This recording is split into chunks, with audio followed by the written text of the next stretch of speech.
Hey everybody, welcome back to another video. And who do I have sitting before me? It's the person who took away our dreams of having playable Fatui Harbingers, but no more, because Genshin Impact Genius Invocation TCG 4.3 is officially out and dropping us a giant slew of content, of which I'm sure you all know.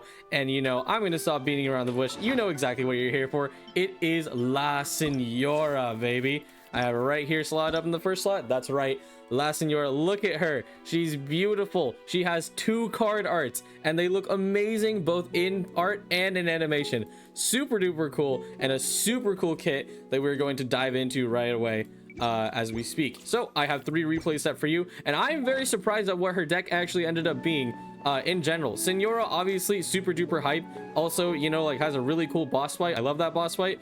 But you know, like, what the heck does she do in the TCG? How do you make this a PvP little mini game? And what's it called? For anyone who is new to this series, the day 1 videos, what I do is that I teach you everything I know about the kit and teach you any little nuances, tips, deck building tricks, and then we go on to my matches, of course. So we're gonna jump right into a match and I will start explaining her kit, because there is a lot to unpack, my friends. I said she had 2 cards, and I'm not kidding. She got 2 cards. It's not like Enjo, bro, where he's just like, oh, I have 6 HP and then I die. That's it called. This is some real stuff. She will be reborn. So I have 3 matches lined up for you today. You can count the final one as bonus content, but let's get right into this match versus whatever this is. You know what? It's a good deck because I lost. So let's get right into it, and I may do some pauses here and there, but let's get started with what we have here. Now I actually will pop out the deck list later because I think I just need to focus on Signora first. And you're probably asking me right away, typing in the comments, Kojo, what the heck is this? I know it's cute to have the Harbingers together. This is not cooking. You'd be surprised. You'd be very surprised. I was surprised because I experimented for about 5 hours with Signora, like total. This is still the first like day, right? I could not find anything, and then someone matched me on MMR with this, and I'm like, that's kind of gross. I like it. But anyway, let's get right into it, friends. Let's talk about La Signora once we pass the dice roll. So at base, she is a cryo type, and she can transform into a pyro type unit. Now keep this in mind because it is very similar to Magu Kenki, as in you will only have 1 element that you can slot in as a woven. So Magu Kenki at base is Animo, and La Signora at base is cryo. So don't think you're gonna do pyro res in here.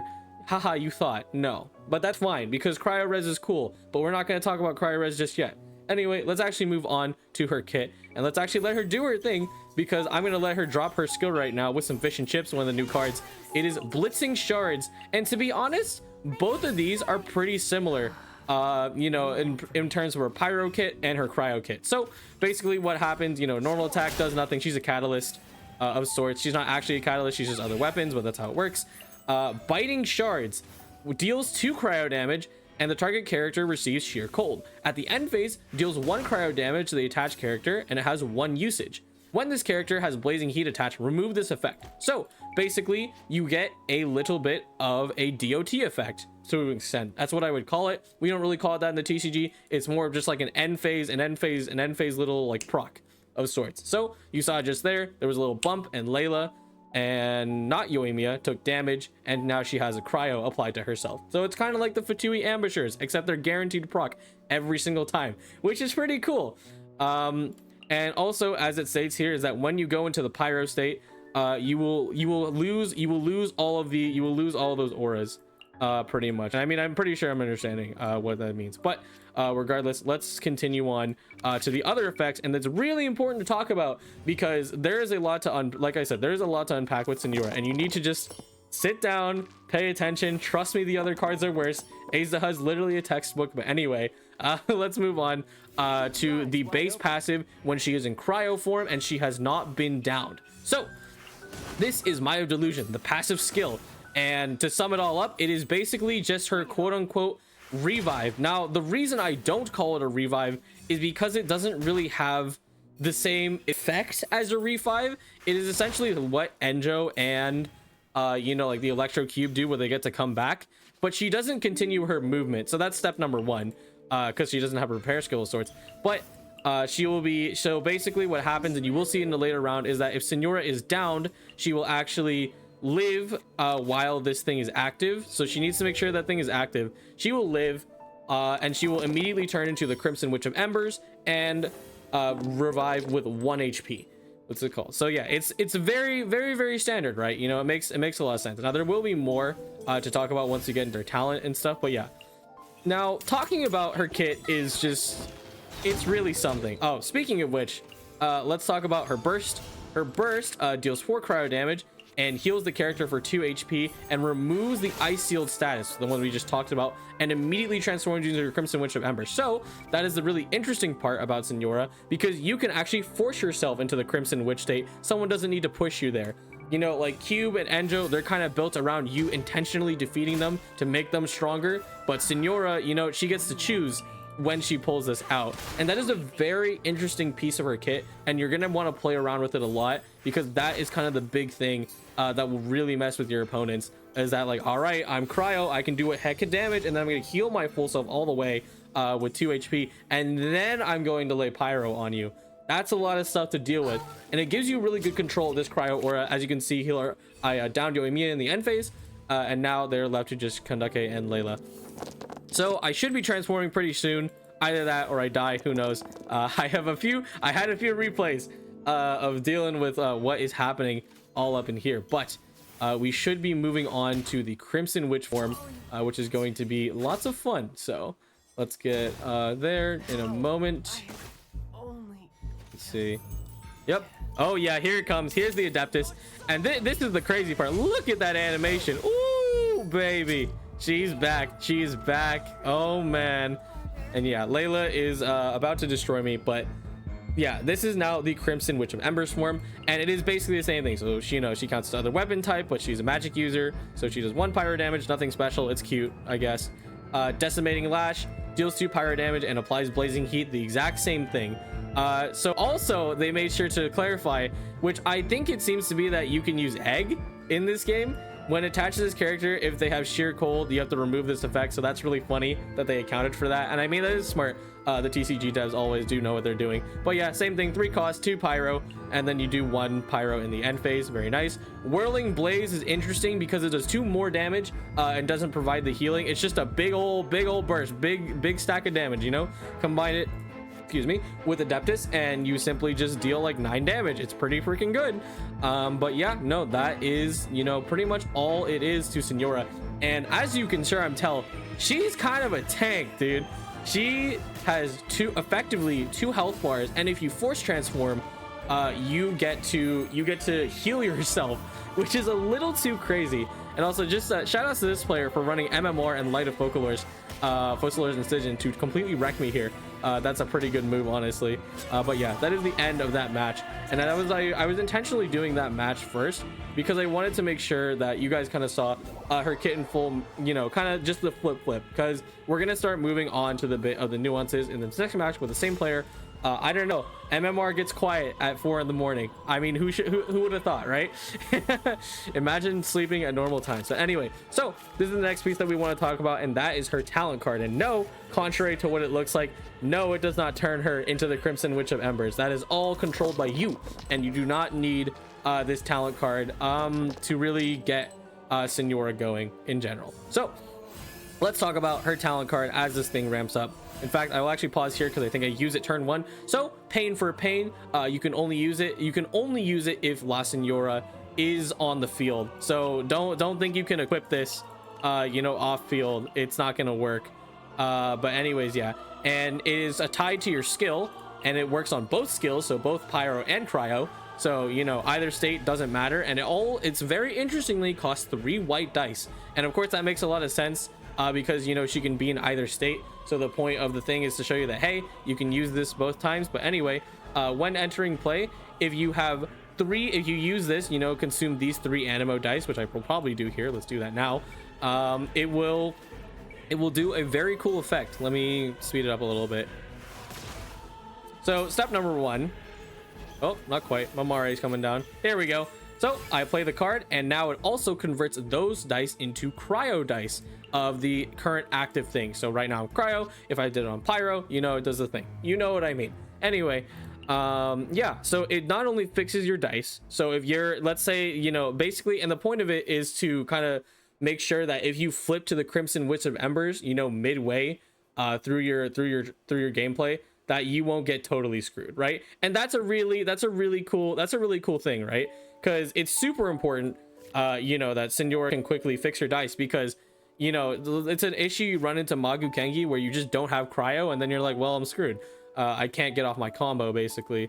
But with Signora, they have this sort of fix that really helps out with that. So the other thing that the pain for pain card, talent cards, and I'm gonna close it because I don't want to read it.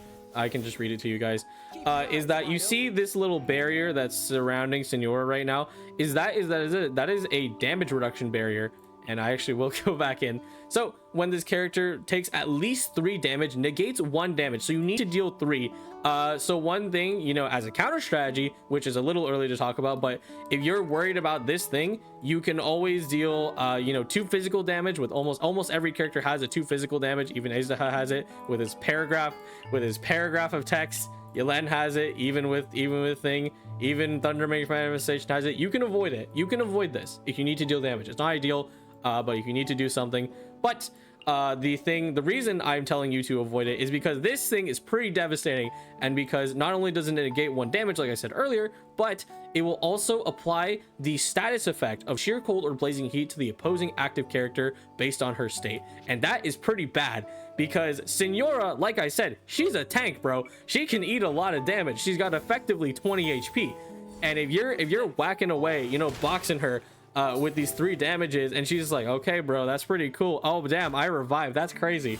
You're gonna start taking a lot of end of phase damage, which can combine into a lot. And that's kind of the scary part of Signora, is that she racks up the damage over time, and it gets very disruptive to your game plan, because you won't realize, like, oh, I have like a Hydro aura, but and then she goes like Crimson Witch of Embers mode, and then like, oh wow, I took 3 vaporized damage in the end phase. That's kind of a lot. And it really does start to add up in total. Of course, this does synergize with the fact that she is a Fatui alignment, and you can play Fatui res, which hopefully I get a Fatui play in here. I might or not, but that's kind of all I can say about Signora. So just keep that in mind, that her talent card, I think it's cool. I don't think it's super necessary. It's not like a Nilu situation, but it will definitely be nice. So keep that in mind. Another tip I would say is that with the talent card, don't use it like this. Remember that the point is that to convert bad dice, not to convert things that like already look like this. Re-equipping the talent card doesn't do anything. If I'm not mistaken, maybe you might refresh the once per round thing, but that's really not worth it, because you want to treat this thing like basically like your woven converter. You don't want to treat it as, oh, I need to re-equip a talent so I can get 1 reduction. Like, unless you have talent reducing things in your deck, which frankly Signora is not going to run, because most of her teammates are usually 3-costers, which is what I ran to a lot. Don't use it as a recast. It's definitely a poor idea, especially because you will use this thing twice. You will for sure, because you have 20 HP, my friend.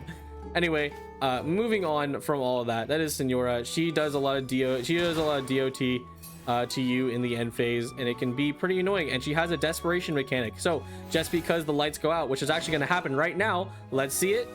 Ouch, I died. What the heck? You even froze me too, but I'm back, baby, and I'm the Crimson Witch of Embers, and I double rolled Fatui. That's what I like to see. Anyway, moving on to the actual team comp itself. I know I've been talking a ton about Signora, but I just want to make it very clear to the people who are trying to play her that this is a bit of a difficult character, and even so, in execution, it is very difficult, because I could not figure out for the life of me a team until I found this team in MMR, and I'm like, I don't know their action cards, but I do know the 2 teammates for this, and you can do stuff like this. And this is the fun part, where having Fatui res really matters. Now, I've always assumed that Fatui res kind of was the play when it came to Signora, because come on, she's Fatui, you gotta have Fatui res. It's literally the funniest resonance in the game. But I wasn't really sure who would fit in, and surprisingly, Child makes a very good teammate, because Hydro can do a lot of things to your opponent. Currently, not only can you vaporize, and Child does a lot of damage off of it, but you can also freeze people, and you're going to see a lot of freeze lockouts with this deck as we go forward. I think people would like to call it Signora Disruption or Signora Control, is probably the best name for it. I definitely agree with that. But anyways, Fatui Res is great if you never played it before. If you were like a Fatui player back in 3.7, basically it adds one of these, and then if you attack, it attacks you. So it's like a Klee bomb. And I forced Yelen to attack me here. She cannot lethal me, and now she is dead. So now I get, it was either she free swaps, my opponent free swaps, or I free swap. It's a bad situation. Now I will unfortunately sacrifice Signora, as the Fatui did in the story, but rest in peace, Bozo. But that is already a lot of stuff that you can really just take away from your opponent. Being able to mess with their actions, you know, really sucks. And we'll start getting to the core team members in the next match. But yeah, it's a Signora, the fact that she can provide those kind of things, both the Fatui, one half of the Fatui resonance, as well as, you know, having this, you know, ability to continuously DOT you, adds up. It really does add up. And like, I really want to emphasize that you need to be careful when playing against this character. She don't play, bro. What's it called? So let's see. I'm not sure what happens here actually, but Child goes in, and once again, this is why Fatui Res is one of my favorite resonances in the game. You are now applied with Hydro, and I rolled a Cryo Ambusher. So now, if you act, guess what happens? You're in the freezer. Sucks to be you. What's it called? Yeah. We're gonna go ahead with Child again, slice it up, and you're dead. Now it's just left with Azdaha, and Azdaha does KO me, but it does not matter because I am simply built different. Signora has just enough to take the game out. Bam! And GG's to that. What's it called? What an interesting card. You know, it's really something. And I'm surprised that the Fatui team is the one that works the best. Like, I've tried Cryo Sitchin Mage, and let me actually, we're gonna take a pause here. This is a little bit of a diversion from my standard day one videos, but I typically don't like to pause in between. But here is the team. It is La Signora, Child, and Scaramouche. Of course, he's not technically Fatui, but who cares? He's no alignment because he's restricted by no one. 80% evasion, my favorite boy. But anyway, so what do these things provide? You know, I already talked about Child and the fact that his, you know, Hydro reaction plus Pyro and Cryo are a really big deal. But what about Wanderer? Well, you're going to see it a lot next match. But as you know, Wanderer is the king of swirling. Bro cannot stop swirling, and this leads to a lot of things because just like Child, you know, Hydro, Cryo, and Pyro all in one kind of does a lot. And the fact that you can actually combine both the Fatui Res and Cryo's and Wanderer's ability to swirl and spread elements to really mess with your opponent. Your opponent is going to be taking like 5 damage end phases. It's pretty scary. I'll talk about the end, but this deck is really basic. It's like Chef Mao Dunyarzad did some basic stuff. This final round is actually where I did add gamblers, but let's just dive right into it, and I'll keep talking about kind of the principles of this deck and what you want to look for as we go through. So this was my most recent match, and thank God I finally found an opponent. I was constantly fighting bots. I was getting tired of it. But anyway, here we go into the first match. Not the first match, I'm sorry. High roll for 2 res. Don't keep 2. You really don't need 2. But let's get into this section here. There we go. Roll some dice. Fun. Re-roll because it sucks. So this is also getting a little more specific into how to play the deck. I don't get very specific in my day ones because I kind of want to leave you guys to, you know, figure out and interpret a little bit how to optimize it, because again, this is day one. It's not optimized in the slightest, my friends. Anyway, yeah, my number one goal is always start with Signora, because Signora, once again, she applies the DOT. You can also, you know, you can put for 2 res if you feel annoying like I do. You apply 2 damage, you apply the DOT. It's very key to getting started, because both Signora and Child are going to take advantage of this. So you'll have a lot of situations where you'll have like 2 Omni or 1 Omni, and you can just swap over and pick either of their skills because it doesn't matter. Child's definitely not the character I enjoy switching to, and the reason being, of course, is because he freezes, and you don't really need turn 1 freezes. You can force people to, you know, have like a freeze lockout, I call it, where I'll end my turn you know, first, so that way I freeze you next turn, and that way Shenhe can't burst.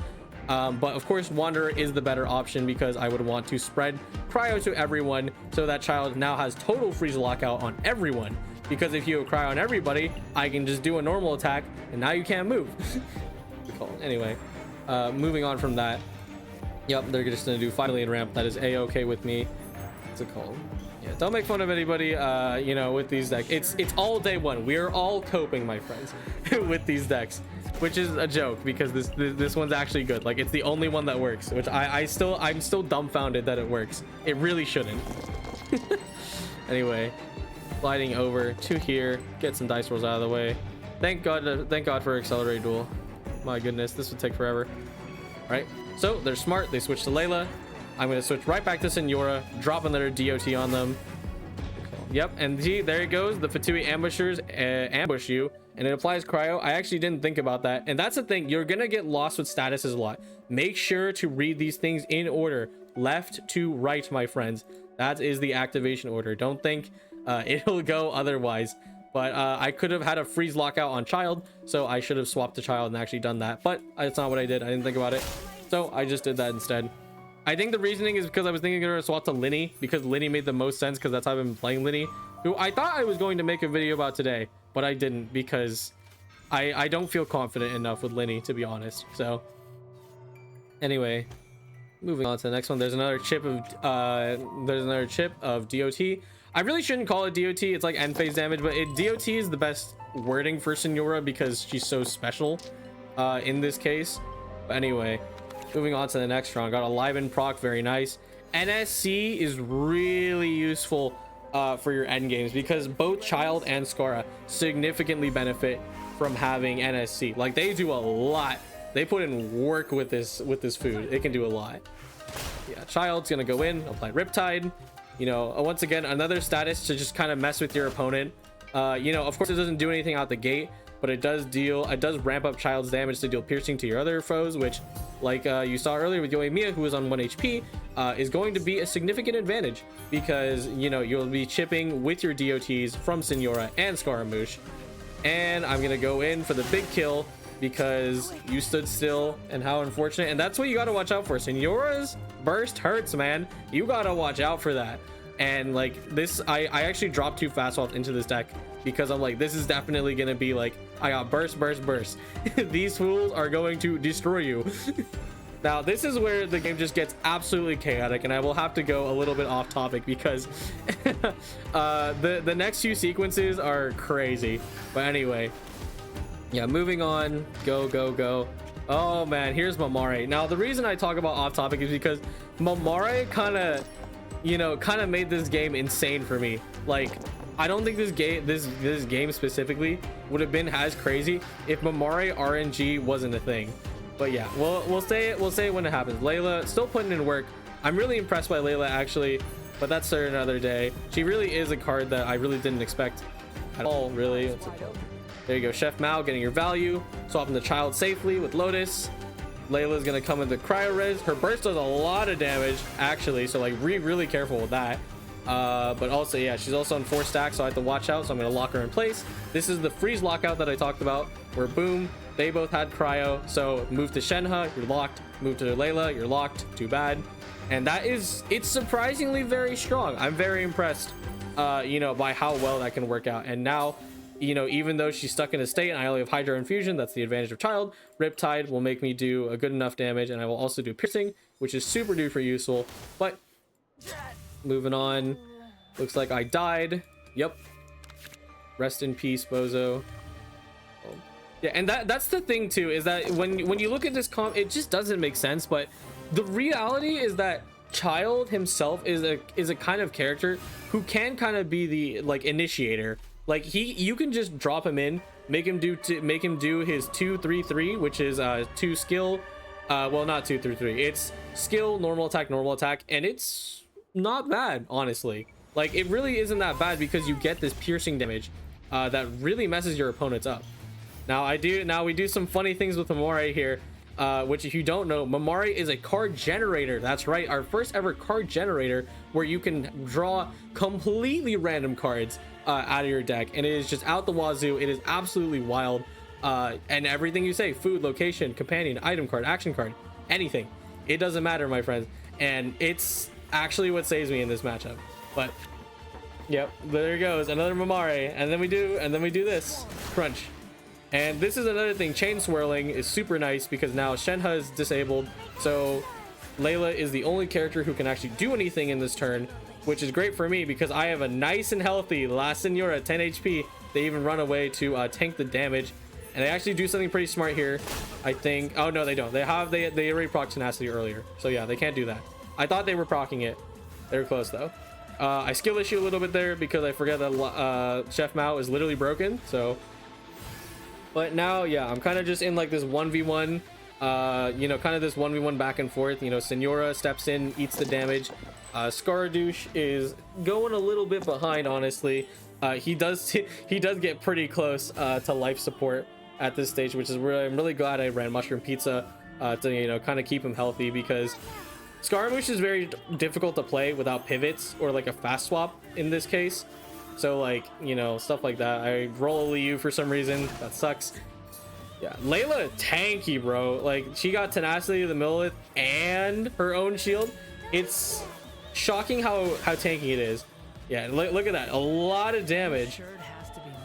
A lot of damage that she can deal to me. And look at that. The first use of, what was it? See, I'm sorry, nobody uses it. The Joyous Celebration, the first use I've seen in forever, because nobody uses this card, man. I'm gonna be real with you, nobody does, but it did get buffed, so that is good. And it actually does save Layla from getting totally swirled by Scaradouche. So next up, it does go for a few rounds, I will say. That's why, like, this is like the bonus content basically. But yeah, the things I talked about, we'll review it once more. Oh, I burned cards. Yep, always make sure. With Mamere, you tend to overdraw a lot, and you can't actually get rid of most of these cards, so that kind of sucks. But you know, Signora applies DOT. Both Child and Scaramouche can take crazy advantage of this, and Child, of course, is here for the Fatui Resonance.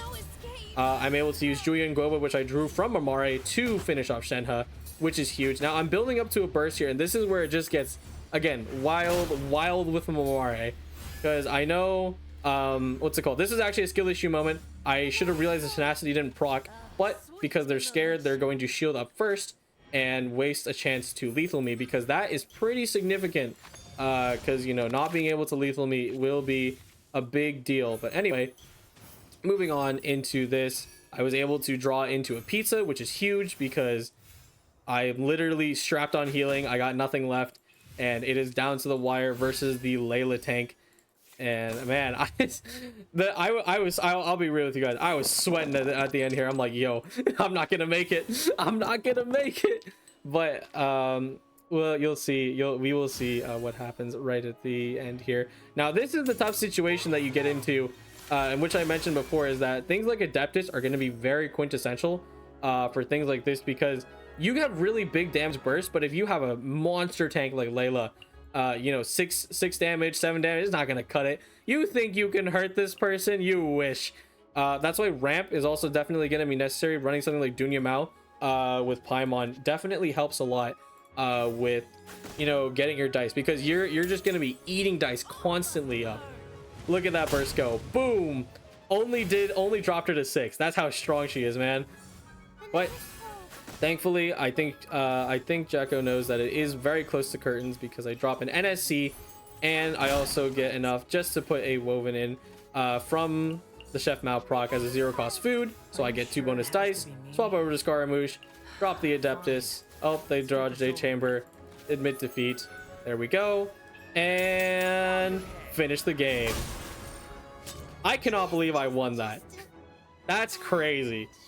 This deck is truly, like, it's just the wildest thing I've ever seen, and that's why I love this update, is that you can just do stuff like this and it actually works. Like, it's not like, oh haha, you hide rolled. Like, it's not a joke. This is really not a joke. This is the best, like, what's it called? Okay, I won't oversell it.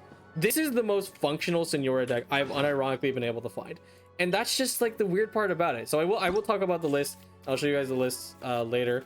But yeah, like, who would have thought you would have had your Harbinger buddies and not like something I was cooking over here with like only the Sitchin Mage. It's really something special, all the disruption that these 3 Harbingers bring to the table. Hopefully we'll get more in the future, but that's pretty much it on what I have to say about La Signora. I hope you found, you know, this video is definitely a little lengthy, but I hope you found it helpful because it is a lot of stuff to cover. And I do want to keep my stuff short, but also like informative, but I don't think that's possible, you know, in this current format anyway. But yeah, this is Signora, and you know, she's such a cool card, and I hope people cook more with her, because I mean, I'm already pretty happy with this deck now that I've realized its full potential, but I really hope to see, you know, some crazy stuff down the line when building her up. But yeah, that's pretty much it with Signora, and I will go ahead and swap over to show you guys the deck list right now. So here you go. There you go. Very fun, very fun. Anyway, that's pretty much it for me. Be sure to visit GITCG. We're going to be doing more of these videos, and you know, tons of more gameplay, tournaments, etc. You know, regardless, even if we're not doing anything, it's always just a place to chill and do TCG, because everyone is freaking out about the update because it's really, really good. And you know, I mean, I'm enjoying the heck out of it. I played for almost like 8 hours today, like on stream and then off stream, you know, just testing stuff. But yeah, that's pretty much all I have for you guys today. And thank you all so much for watching. And I will be out of here. Goodbye.